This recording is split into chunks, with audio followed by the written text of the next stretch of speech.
Welcome to the Pro Guide Do-It-Yourself Home Improvement video series.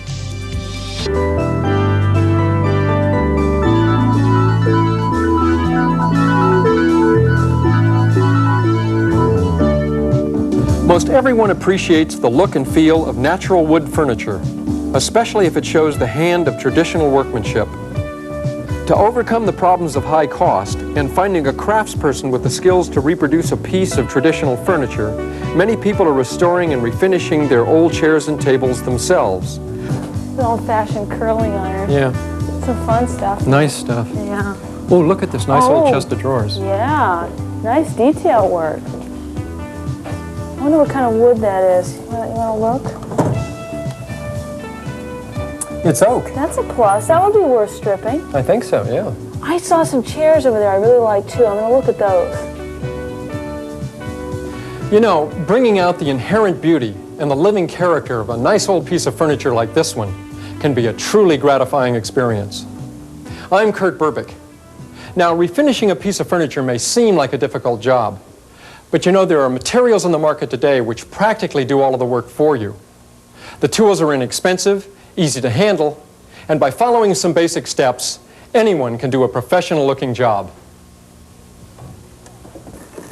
For our first project, we're going to bring back the natural beauty of this old buffet, hidden under who knows how many coats of paint and old finish. It poses an interesting challenge, especially with all this fancy detailing.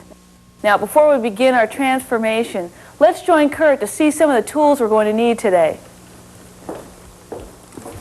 For stripping and refinishing the furniture, we're going to be working with tools that are pretty much standby in most households.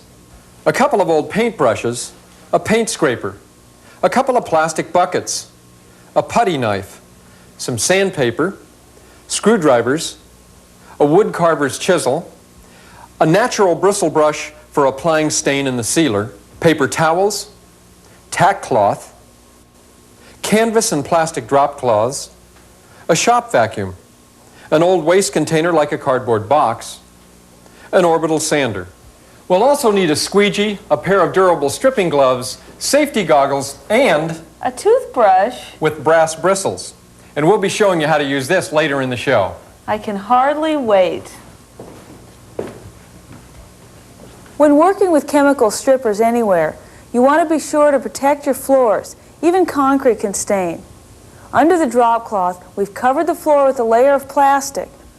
We've elevated the feet slightly above the floor. This makes them easier to work on and keeps them clear of a lot of the mess. Okay, we've removed all the hardware, hinges, and door handles, and I'm dropping them into an old coffee can filled with stripper, which then I'm covering with a lid to reduce evaporation. Then we'll come back to these later. Now, once we've taken the mirror out of the frame, we're ready to start our stripping. In the process of stripping, all chemical removers have vapors which can be harmful if inhaled. So set up in a place that's comfortable to work, that has good ventilation. We'll be working out here in the garage where we can open up the garage door. And we're also going to be using this fan to help with the air circulation. To make this job more manageable, we'll be stripping the doors, drawers, and mirror assembly separately. That'll give us more control and we'll be able to elevate the individual pieces to a more comfortable working height. We've taken the mirror and the frame apart so that the stripper won't damage any of the silvering on the back of the mirror. I'm pouring the stripper into this open container so I can more easily work with it. Then I want to be sure and put the cap back on the can. It doesn't evaporate. You don't need anything fancy to apply the stripper. I'm using an old brush with natural bristles. The natural bristles don't have a tendency to melt away like some synthetic brushes can.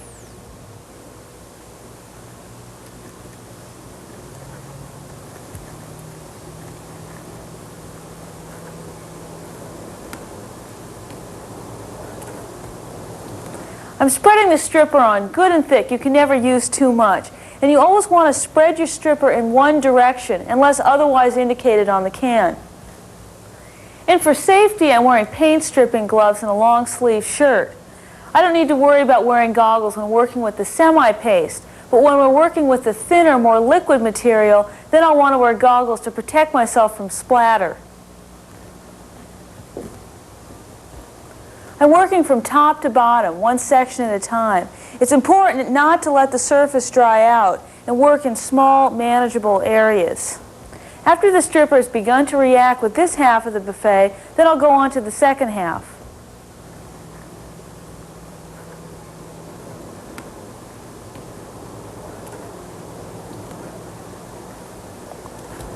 Most strippers today have a semi-paste or a liquid consistency. We're starting with a non-flammable semi-paste stripper that has a methylene chloride base.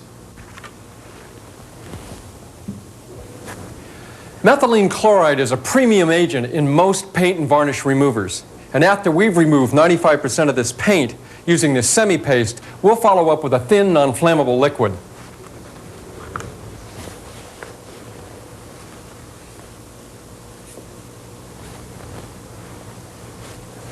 For removing paint, the semi-paste is far superior to the liquid.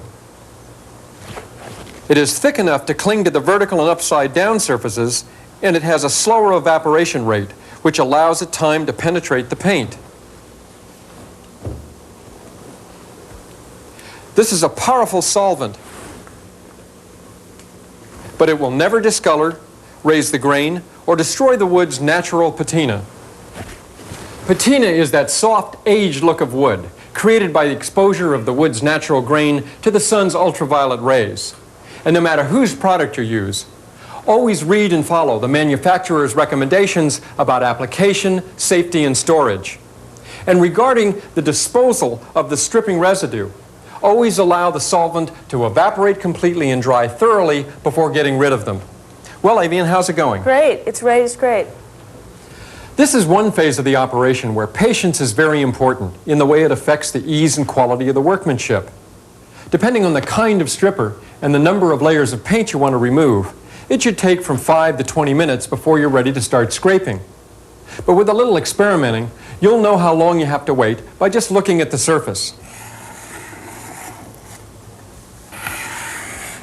The stripper's been cooking for about 5 minutes. Look how it bubbles. It's coming off almost effortlessly. Now you always want to let the stripper do the work for you. After all, that's why you're using it. The optimum temperature for working with stripper is between 60 and 75 degrees. Look at how it is softening and lifting the paint right off the wood.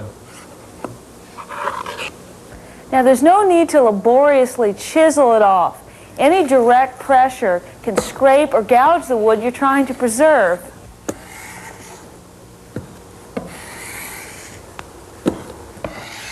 Now take your time. Don't force it. Oh, that looks good. I can tell by the pattern of this grain that it's white oak. Yeah, it's going to be beautiful. Part of the fun of refinishing furniture is discovering what kind of wood's been used. After a while, you get familiar with the patterns of the grain and how the tree's been milled. Stripping is a messy job, so we try to keep the work area clean by having a cardboard box around to consolidate the residue. Well, now that Avian's got 95% of the paint scraped off this top, we can move on to a liquid stripper.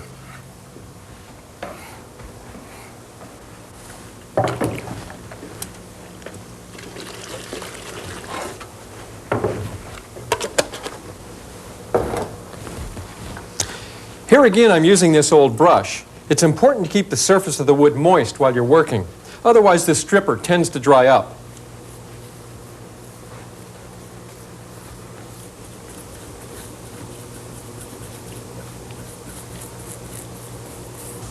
If you use the semi-paste one day to remove the paint and come back the next day with a liquid stripper, you'll find that the paint in the corners and the joints has had time to harden, and you will have that much more to do over again. Best to plan your time so you can finish stripping all the areas that you start. Well, I've let this set up for a little while, and I'm going to take my steel wool and start... Choose your weapon. Aha, so this is where the toothbrush comes in. And remember, this is a brass bristled brush, which is softer than steel. Brass is a softer metal and won't scratch the surface of the wood. This is a little trick Roger Albertson showed me. Great, I'll try it. Always keep the surface of the wood and the bristles wet with liquid stripper. Not only does it get into the corners, but the bristles don't get caught on the wood like steel wool. And you can work a lot faster and with greater ease and less expense. See how it works the paint out of the carvings.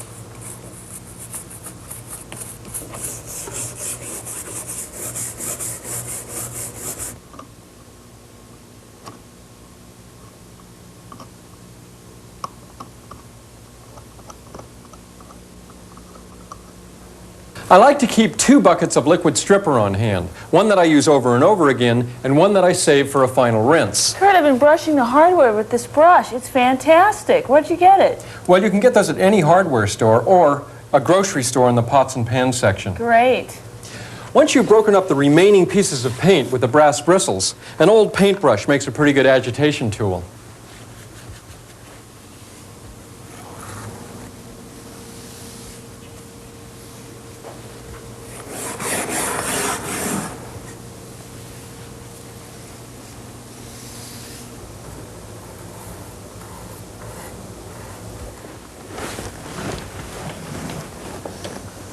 I'm using a squeegee here to wipe away the excess liquid stripper. Yeah, it's best to get a non-painted squeegee. That way the chemicals in the solvent won't strip its paint too. When working with veneer, if you work quickly, you won't have any chance of the stripper seeping into the cracks and lifting away the veneer.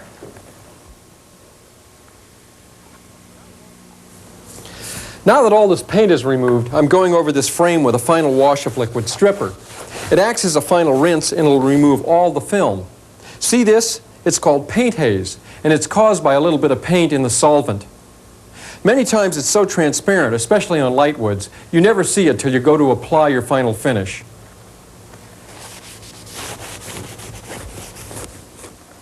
One good way to get into the cracks is to take a paper towel and wrap it around a putty knife like this. And these paper towels do a great job of soaking up the stripper, and they're cheaper than rags.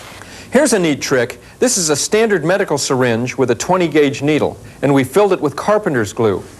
And this will help us get the glue underneath this piece of veneer.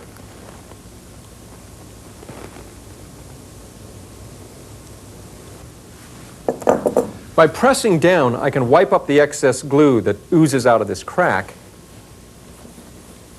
Then put wax paper over it and weight it so the wood will be pressed together while the glue is drying. In checking for repair, look for any nicks, chips, gouges, or screw holes that should be filled before sanding. Here's one.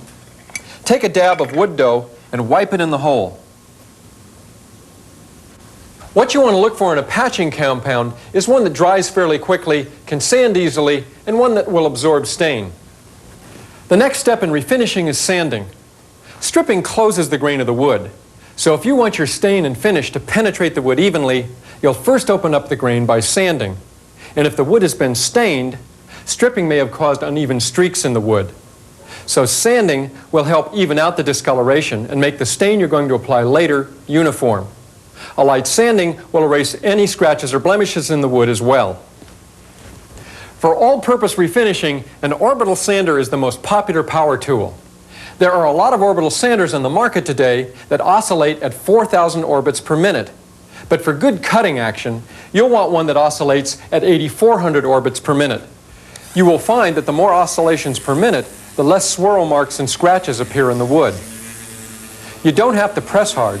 Just keep equal pressure and use quick, even sweeps. Some veneers are paper thin, so be careful. When selecting sandpapers, sandpapers are graded according to grits. Grits are the size particles coating the paper. The higher the number, the finer the particle. For furniture refinishing, you'll want to use 100 or 120 grit paper, and change your paper frequently. Now, I'm using a rubber sanding block here, but I'd also like to keep different wooden shapes around for sanding curved and recessed moldings. I'm done vacuuming up the sawdust from sanding, and now I'd like to talk about the next step. This is a part of furniture refinishing that people like the most, and for good reason. Up till now, everything we've done has been a kind of a cleanup process. Stripping off the old finish, cosmetic repairs, patching and sanding, all in preparation for the new stain and finish. Now it's a matter of the appearance you want. You may find the color of the bare wood attractive as it is, so that just means adding a coat of transparent finish. Or you may want to enrich the grain pattern or darken the overall tone of the wood with a stain. It's generally felt that certain woods, like mahogany, cherry, rosewood, and walnut, would lose their inherent beauty if stained. But then again, that's a matter of personal preference. Let's go to Avian, who will illustrate how we made our decisions. One way to see what wood will look like with a clear finish is to rub a small section with mineral spirits. Mineral spirits will dry quickly, but won't raise the grain like water can. So you see what it'll look like without the stain. Now, in choosing our final stain for the buffet, we selected 3 shades we liked and sampled them on a piece of white oak. Stain is a method of wood coloration. All I'm going to do is brush it on, letting the wood absorb it even and smooth into its pores, and then I'll wipe up the excess. You'll notice that I'm not using a rag to apply the stain. I prefer a brush because I can work the stain into the corners and grooves much easier.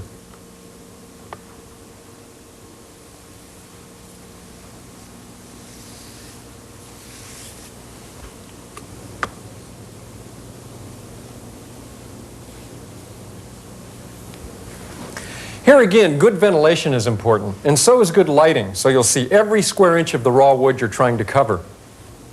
The longer you leave the stain on, the deeper the penetration and the darker the final color. For control, we don't want to leave the stain on any longer than 5 minutes. You can always add more to your satisfaction. Now, to make sure that you've wiped away all the excess stain, you can wipe across the grain with a clean cloth. And if there are no streaks, it's clean.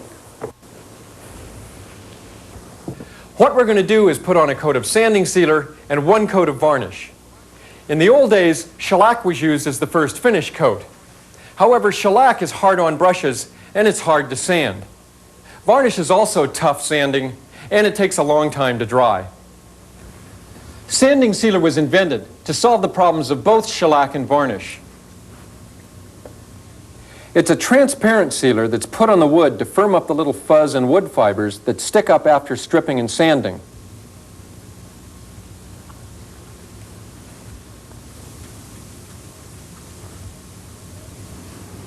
With sanding sealer, it's easier to sand the wood smoother than you can any other way.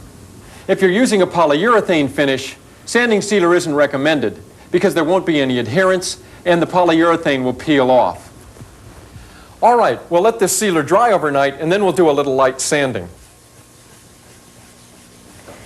I've just completed a light sanding with 220 grit paper, and after vacuuming, I'm going over with this tack cloth to remove any dust that the vacuum might have missed.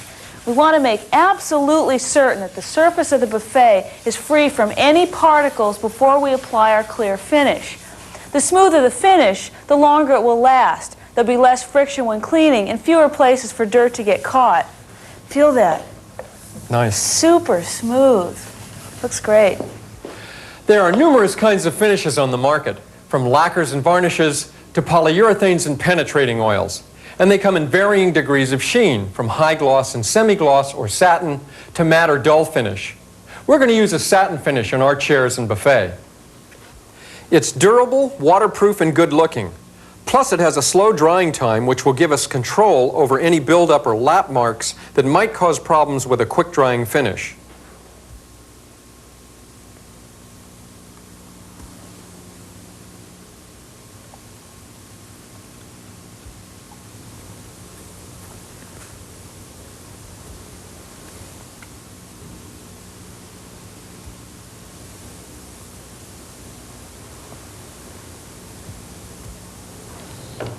For ease of application, it's best to try and work on a horizontal surface. Now, I'm going into the bucket a lot rather than overloading my brush. And I'm not slapping it on either. Too much varnish or an aggressive application can stir up bubbles. I try and keep a smooth, steady stroke. When working around these carvings and into crevices, I want to apply a uniform coat with a minimum of runs. Then I go back over with a dry brush to smooth out the beaded areas and depressions. Doesn't that look magnificent? I was just showing Avian where I found the date of the buffet. The name of the manufacturer is stamped here on the back of the mirror, 1905. Isn't that neat? It's like uncovering an old relic from history and giving it new life. Yeah, we really had quite an adventure as we worked, discovering what kind of wood the buffet was made with, seeing which stain brought out the grain the best, and then discovering the date on the back of the mirror. And having shared the do-it-yourself refinishing process with you, as well as having learned a few new skills ourselves, we feel ready to tackle an even larger project. I'm Kurt Burbick. And I'm Avian Rogers. And thanks for being with us.